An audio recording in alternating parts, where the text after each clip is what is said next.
Episode 3 की शुरुआत में हमें दिखाया जाता है कि कैप्टन री चोचल गैंग से यानी कि वो स्टेट सिक्योरिटी डिपार्टमेंट के ऑफिसर से कहते हैं कि ये मेरी मंगेतर है। और फिर वो ऑफिसर कैप्टन री से पूछते हैं अगर ये तुम्हारी मंगेतर है तो फिर ये तो प्योंगयांग से होंगी। फिर कैप्टन री उससे कहते हैं कि नहीं, ये साउथ कोरिया से है। और फिर सब लोग वहाँ शॉक हो जाते हैं। फिर कैप्टन री ये भी झूठ कहते हैं कि सेरी जो है वो डिवीज़न 11 से बिलोंग करती है। डिवीज़न 11 एक एजेंसी है, एक सीक्रेट एजेंसी जो एक टाइप की जासूसी है। और वहाँ कैप्टन री के सारे जूनियर्स काफ़ी परेशान होते हैं क्योंकि उन्हें लगता है कि कैप्टन री झूठ नहीं बोल सकते, लेकिन कैप्टन री ने तो काफ़ी अच्छा खासा झूठ बोल दिया। फिर चोचल गैंग कैप्टन री से और सवाल पूछने ही जाते हैं कि कैप्टन री उससे कहते हैं कि ये डिवीज़न 11 से बिलोंग करती है, तो इसके बारे में वो और जानकारी नहीं दे सकते। फिर सेरी भी कैप्टन री की मंगेतर होने का नाटक करती है और स्टेट सिक्योरिटी डिपार्टमेंट के लोग चले जाते हैं और सेरी और कैप्टन री घर के अंदर जाते हैं। और फिर सेरी कैप्टन री से कहती है कि मुझे नहीं पता था तुम इतना अच्छा झूठ बोल लेते हो। और सेरी कहती है कि इससे अच्छा बहाना तो और कोई मिल ही नहीं सकता था। फिर सेरी कैप्टन री से पूछती है कि डिवीज़न 11 है क्या। फिर कैप्टन री उससे बताते हैं कि ये एक सीक्रेट एजेंसी है, एक टाइप का जासूसी समझ लो, यानी कि एक नॉर्थ कोरियन एजेंसी जो साउथ कोरिया में जासूसों का काम करती है। फिर दरवाजे पर गांव की औरतें नॉक करती हैं और कैप्टन री बाहर आते हैं। वो सारी औरतें उनके लिए खाना लाती हैं और वो अंदर घुसने की कोशिश करती है, यानी कि सेरी से मिलने की कोशिश करती है, लेकिन सेरी खुद बाहर आ जाती है। और वो लोग सेरी को बहुत कुछ पूछते हैं, लेकिन सेरी कहती है कि वो डिवीज़न 11 से है तो वो उन्हें कुछ नहीं बताएगी। फिर सेरी अंदर ही जा रही होती है कि वो सारी औरतें ये कहते हैं कि कैप्टन री डिजर्व्स बेटर। मतलब सेरी उतनी सुंदर भी नहीं है कि वो कैप्टन री को डिज़र्व करे। इनफैक्ट वो ये भी कहते हैं कि सेरी के बाल तो बिल्कुल घोंसले की तरह होते हैं। और ये बात सेरी सब कुछ सुन रही होती है और कैप्टन री भी उसके साथ ये सब सुन रहे होते हैं। फिर कैप्टन री और सेरी खाना खा रहे होते हैं तो सेरी कहती है कि शायद उन आंटियों ने सेरी का चेहरा ढंग से देखा नहीं और ना ही उसके बाल उन्होंने ढंग से देखा, इसलिए वो उसके बालों के बारे में और उसके चेहरे के बारे में इतना कुछ बोल रहे होते हैं। उसके बाद सेरी कहती है कि अगर मेरे जाने के बाद वो आंटियाँ तुमसे पूछे कि ब्रेकअप किसने किया तो तुम बताना कि ब्रेकअप मैंने किया। फिर कैप्टन री कहते हैं कि इससे मुझे कोई फ़र्क नहीं पड़ता।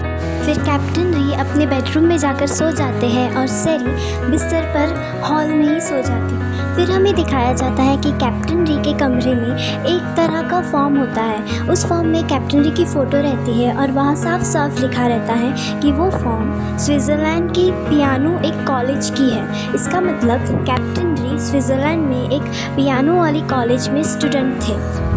और फिर एंट्री होती है इसकी, ये है डैन और यही कैप्टन री की असली मंगेतर है जो अभी रशिया से पढ़कर वापस नॉर्थ कोरिया आई है। और एयरपोर्ट में ही इसकी मुलाकात होती है वही बिजनेसमैन गू संग जू से।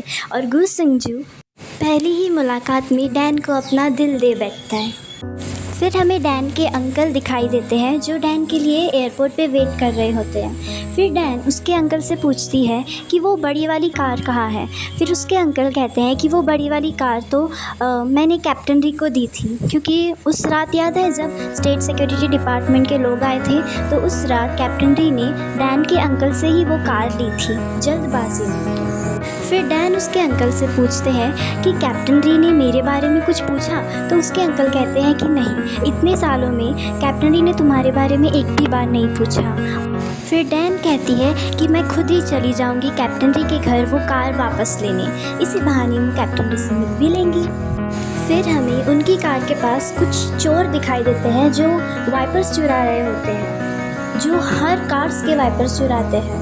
और फिर हमें गू संग जू दिखाई देता है जो एक कार में होता है। और फिर सडनली वहाँ पर बारिश आ जाती है और वहाँ उस कार के वाइपर्स तो चोरी हो गए थे, क्योंकि नॉर्थ कोरिया में भर भर के चोर हैं। ऑफ कोर्स हर जगह चोर होते हैं, सिर्फ नॉर्थ कोरिया में ही नहीं।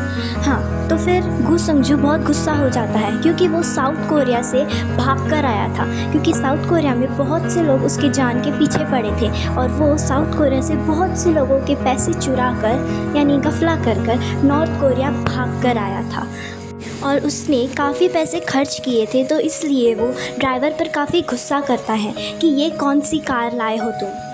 फिर हमें चोचल गैंग दिखाया जाता है जो अपने एक ऑफिसर मैनबॉक, उसका नाम मैनबॉक है, जो लोगों के घर में माइक्स डालकर उनके घरों की बातें सुनता है और चोचल गैंग को बताता है।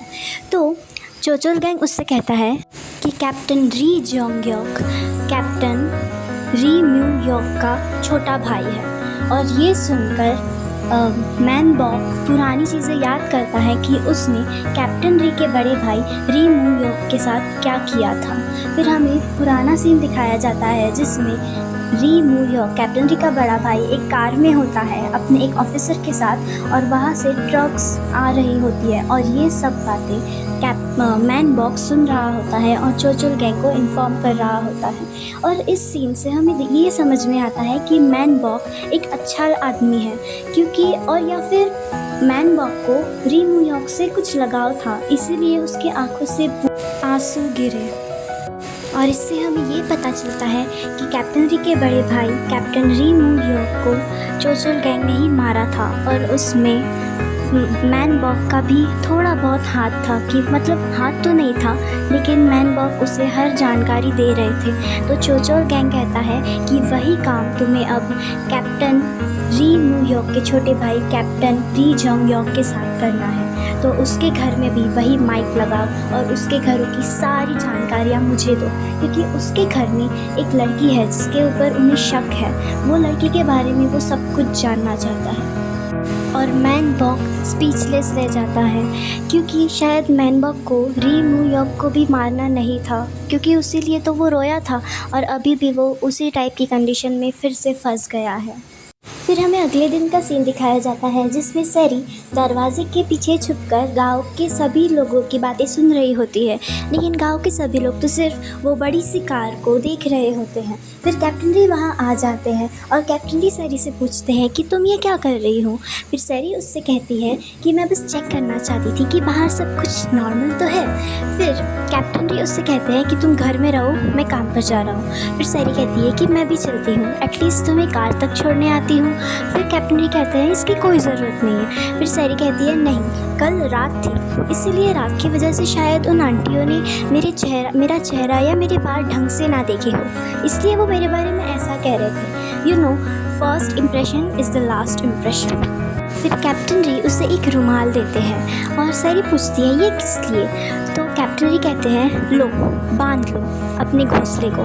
तो सैरी उन पे उससे कहती है कि घोंसला, तुम्हें मेरे बाल घोंसले लगता है? तुम्हें पता तो भी है मैंने इसमें कितने पैसे खर्च किए।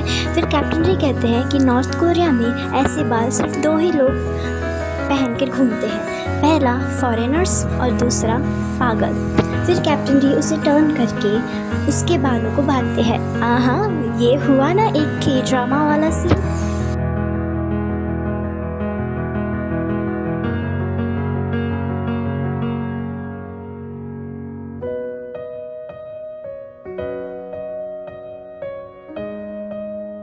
फिर कैप्टन री और सैरी बाहर आ जाती है और सैरी कैप्टन री की शर्ट से कुछ पोंछ रही होती है। फिर कैप्टन री कहते हैं यहाँ कुछ नहीं लगा है। फिर सैरी कहती है थोड़ा नाटक करो और मेरे बालों को धीरे से सहलाओ। और कैप्टन री वो सहलाते हैं ताकि लोगों को लगे कि ये सच में मंगेतर है। और फिर बाय करने के लिए भी कहती है और फिर कैप्टन री ऑकवर्डली उसे बाय करके चले जाते हैं। फिर हमें वही गांव की आंटियाँ दिख रही होती है जो साथ में मिलकर किमची बनाती है और सैरी और कैप्टन री की बात कर रही होती है। और वो ये भी कहती है कि कैप्टन री उसमें कोई इंटरेस्टेड नहीं लगता।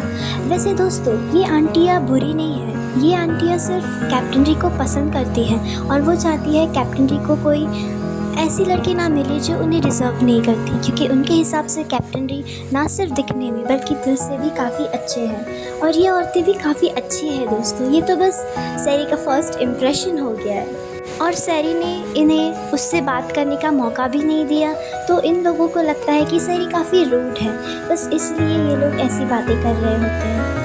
और फिर हमें कैप्टन री दिखाए जाते हैं जो अपने सारे जूनियर्स को भागने के लिए कहते हैं, लेकिन वो अपनी 4 जूनियर्स का नाम लेकर उन्हें यहीं रुकने को कहते हैं। प्योचिसु, पार्क क्वांग बॉम, किम जून म्यो और युन डोंग। उसके बाद कैप्टन री और उसके 4 जूनियर्स कैबिन में बैठकर बात कर रहे होते हैं और वो जूनियर्स कहते हैं हम तो बहुत डर गए थे, लेकिन वो स्टेट सिक्योरिटी डिपार्टमेंट ने कोई एक्शन कैसे नहीं लिया, आखिर आपने ऐसा किया क्या। फिर कैप्टन री उनसे कहते हैं कि मैंने तो बस उसकी मुलाकात करवाई, उसकी बस जान पहचान कराई, एकदम ऑकवर्डली। फिर प्योचिस्टो उनसे पूछता है लेकिन आपने उससे क्या बोलकर उससे पहचान कराई। तो कैप्टन री एकदम बड़ा सा साइलेंस लेने के बाद कहते हैं मंगेतर। और उसके बाद वो सारे जूनियर शॉक्ड हो जाते हैं और हंसने लगते हैं और कहते हैं इससे अच्छा झूठ तो और कोई हो ही नहीं सकता। और वो कहते हैं कैप्टन री हमें बिल्कुल अंदाज़ा नहीं था कि आप इतना अच्छा झूठ बोल सकते हैं। उसके बाद वो ये ड्रामा देखने वाला लड़का कहता है कि ऐसा सीन मैंने एक साउथ कोरियन ड्रामा में देखा था, जिसमें जब हीरो हीरोइन पकड़े जाते हैं तो वो लोग किस करने का नाटक करते हैं, मतलब और किस करने का नाटक करने के बाद उनमें सच में प्यार हो जाता है और वो फिर से किस करके एक साथ रात गुजारते हैं। फिर पाक क्वांग बंग पूछता है कि कैप्टन री कहीं इसलिए तो आप कल रात को आए नहीं थे। तो कैप्टन री कहते हैं ऐसा कुछ भी नहीं है, चुप हो जाओ। और फिर कैप्टन री अपने मन में सोचते हैं ये कितना बेफालतू नुस्खा है, ऐसा थोड़ी होता है अगर किसी ने हीरो हीरोइन को पकड़ लिया तो वो किस करके वो सॉल्यूशन थोड़ी निकल सकता है। फिर वो सब लोग सैरी को साउथ कोरिया वापस भेजने का एक प्लान बनाते हैं, जिसमें एक शिप में वो लोग सैरी को छुपा के लेके जाएंगे और वो नाव उन्हें दूसरी कंट्री पहुंचा देंगी। ये एक इलीगल काम है।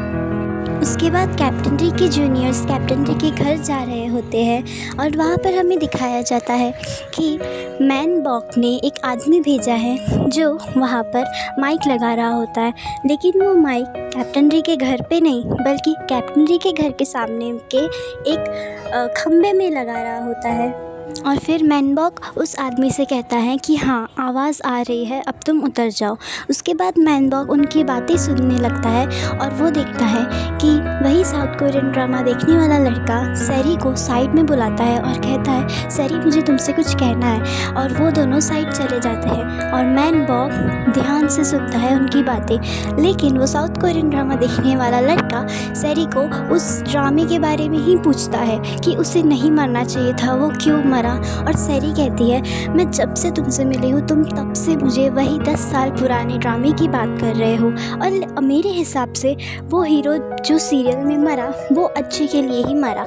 फिर वो साउथ कोरियन ड्रामा देखने वाला लड़का कहता है अरे तुम ऐसा कैसे कह सकती हो सैरी। और ये सब सुन के मैनबॉक बहुत कंफ्यूज हो जाता है। वो कहता है ये किसकी बातें कर रहे हैं। वो इनफैक्ट एक माइंड मैप भी बना रहा होता है कि ये लोग क्या बातें कर रहे हैं, लेकिन उसकी सारी माइंड मैप की सारी मेहनत वाया चली जाती है क्योंकि वो तो एक ड्रामे की बात कर रहे होते हैं।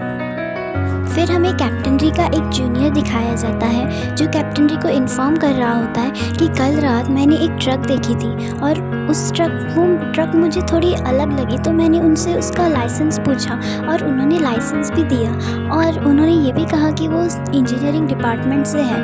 उन्होंने उस डिपार्टमेंट का कार्ड भी दिया, लेकिन वो ट्रक के आगे में कुछ आयरन्स के इतने बड़े बड़े नेल्स लगे हुए थे कि ऐसा लग रहा था कि अगर इस गाड़ी की किसी गाड़ी से टक्कर हो गई तो उस गाड़ी का बचना नामुमकिन है।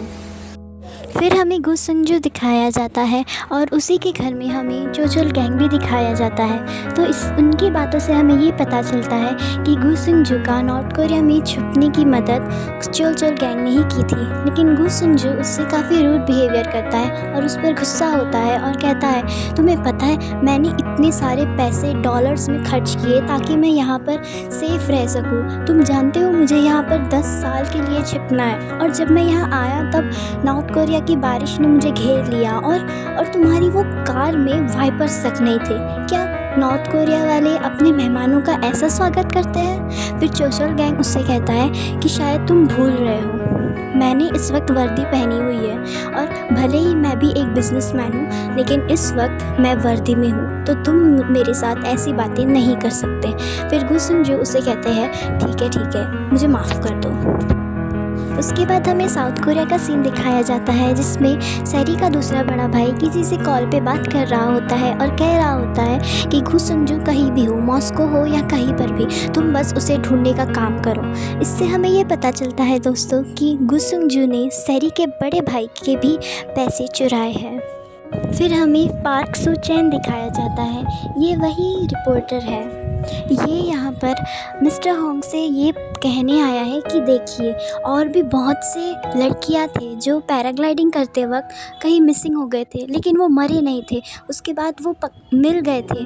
तो पार्क सू चैन को सैरी की काफ़ी चिंता होती है और वो उन्हें रो रो कर कहता है कि सैरी मरी नहीं है, सैरी ज़िंदा है, हम कोशिश कर सकते हैं, हम उसे ढूंढ सकते हैं, आप एक बार इसे देखिए। फिर मिस्टर होंग भी इमोशनली उससे कहते हैं कि आखिर हम कोई फ़ैसला कैसे कर सकते हैं जबकि सैरी की पूरी फैमिली ने हाथ हटा दिया हो, मुझे माफ़ कर दो, इसमें हम भी कुछ नहीं कर सकते। फिर हमें नॉर्थ कोरिया का सीन दिखाया जाता है जिसमें सैरी और कैप्टन री के जूनियर्स नॉर्मली अपने गार्डन पे बैठे हुए होते हैं कि तभी एक लकड़ी से उनके जूनियर्स के कपड़े कोई चुरा लेता है और फिर सब जूनियर्स मिलके उसे पकड़ते हैं। और वो एक छोटा सा बच्चा था, उसके पास एक थैली भी थी जिसमें कुछ खाना था। फिर सैरी उससे पूछती है तुम ये सब क्यों कर रहे हो? तो वो बच्चा कहता है मेरी छोटी बहन भूखी है और ये खाना मैंने चुराया नहीं है, ये मुझे बाज़ार से मिला है, मुझे जाने दो प्लीज़। फिर सैरी कैप्टन री के घर का सारा सामान, सारा खाने की चीज़ें थैली में भरकर वो बच्चे को देने जाती है। फिर प्योचिसु कहता है कि तुम तो ऐसे सामान भर रही हो जैसे ये तुम्हारा घर है, और सैरी उसे इग्नोर करके सारा सामान बच्चे को देने ही जाती है कि कैप्टन री आ जाते हैं। फिर प्योचिसु कैप्टन री से कहते हैं देखिए सर, ये क्या कर रही है? फिर कैप्टन री कहते हैं तुम्हें इसे जो कुछ भी देना है दे दो। और सैरी भी काफ़ी खुश हो जाती है और वो बच्चे की सच में एक छोटी बहन होती है जिसे ले जाकर वो खाना भी खिलाता है। और ये सारी बातें मैनबॉग भी सुन रहा होता है। And you know the best part, मैनबॉग भी स्माइल कर रहा होता है। तो इससे हमें ये पता चलता है कि मैनबॉग सच में बुरा इंसान नहीं है। उसने चोचल गैंग ने तो सिर्फ उसे धमकाया है कि अगर तुम मेरा काम नहीं करोगे तो मैं तुम्हारी फैमिली को नुकसान पहुंचा सकता हूँ। फिर वही छोटा बच्चा अपनी छोटी सी बहन को खाना खिलाता है और उसे पानी भी पिलाता है। फिर सैरी सबको अवार्ड देती है। वो कहती है कि अब जब मैं जा ही रही हूँ तो मैं तुम सबको कुछ अवार्ड्स देना चाहती हूँ। और वो पहला अवार्ड देती है यनदम को, वो उसे देती है काइंडनेस अवार्ड। फिर दूसरा अवार्ड वो देती है मोयक को, वो उसे साउथ कोरियन ड्रामा देखने के लिए और साउथ कोरियन ड्रामा के प्रति इतना प्यार देने के लिए उसे सेकंड अवार्ड देती है। फिर वो थर्ड अवार्ड देती है क्वांगबम को, वो उसे ये अवार्ड देती है कि यहाँ पर सबसे ज़्यादा हैंडसम दिखने का। और यही बात, ऐसी बात चली किसकी? कैप्टन री की। वो कैप्टन री के चेहरे से वो जेलसी इतनी टपक रही थी कि क्या बताएं। वो कुछ बोल नहीं रहे थे लेकिन सब कुछ साफ साफ सबटाइटल में लिखा हुआ था। उनके चेहरे से ही सबटाइटल छलक रहे थे। और वो प्योचिसु को भी कोई अवार्ड नहीं देती। फिर प्योचिसु कहता है हे सैरी। फिर सैरी उससे कहती है क्या तुम्हें भी कोई अवार्ड चाहिए? तो वो उसे अवार्ड के बदले शैम्पू और कंडीशनर देती है, जो उसे कहती है कि ये तुम्हें सिर्फ बालों पे लगाना है और ये बॉडी वॉश है। फिर हमें दिखाया जाता है कि सैरी कैप्टन री को उनके छोटे से गार्डन में ले जा रही होती है और बोलती है मैंने तुम्हारे लिए भी कुछ ख़रीदा है। और वो कहती है तुमने मेरे ही पैसों से मेरे लिए कुछ ख़रीदा है? सैरी कहती है तुम बस चुप रहो और देखो। और उसने ख़रीदा था एक फेरी वाले से टमाटर का पौधा। और कैप्टन री कहते हैं ना मुझे टमाटर पसंद है और वो फेरी वाले ने तुम्हें बेवकूफ़ बनाया है, तुम्हारा सिर्फ नुकसान हुआ है। तो सैरी कहती है तुम ये सब बातें क्यों सोच रहे हो? तुम्हें जब भी मेरी याद आए तो बस ये पौधे से बात कर लिया करो। कैप्टन री कहते हैं क्या बकवास है। उसके बाद हमें दिखाया जाता है कि कैप्टन री के जूनियर्स भुट्टे खाते हुए बात करते हैं कि इतनी सारी प्रॉब्लम्स खड़ी करने के बाद आखिरकार सैरी वापस जा रही है। उसके बाद सैरी और कैप्टन री कार में बैठते हैं और शिप के लिए निकल जाते हैं। फिर उसके बाद सैरी उसे उनकी रुमाल वापस करती है और कहती है पता नहीं हम दोबारा कब मिलेंगे। और फिर वो लोग शिप में पहुंच जाते हैं और फिर वो शिप वाला पूछता है क्या ये लड़की अकेली जा रही होती है। फिर कैप्टन री सैरी की तरफ देखता है कि वो काफ़ी नर्वस और डरी हुई है, तो कैप्टन री वहीं पर इरादा बनाता है कि नहीं, मैं भी जा रहा हूँ, इसे छोड़कर मैं वापस न जाऊँगा। और ये सुनकर सैरी काफ़ी खुश हो जाती है। फिर दोनों मिलकर शिप में बैठते हैं और जा ही रहे होते हैं। फिर सैरी अपना नाम बताती है, ये कहकर कि हम तो दोबारा मिलने वाले हैं नहीं, तो मेरा नाम है युन सैरी। फिर कैप्टन री भी उसे अपना नाम बताते हैं, कैप्टन री जंग हो। और फिर वो बहुत सी मजाकिया करते हैं एंड देन सडनली उनके ऊपर लाइट चमकती है और ये होती है शिप ऑफिसर्स। वो होते हैं मरीन्स ऑफिसर्स। वो आते हैं और बोलते हैं कि तुम ये क्या कर रहे हो। सैरी और कैप्टन री तो नीचे छुप जाते हैं और वो शिप वाला उन ऑफिसर से बात कर रहा होता है कि यहाँ पर कुछ भी नहीं है।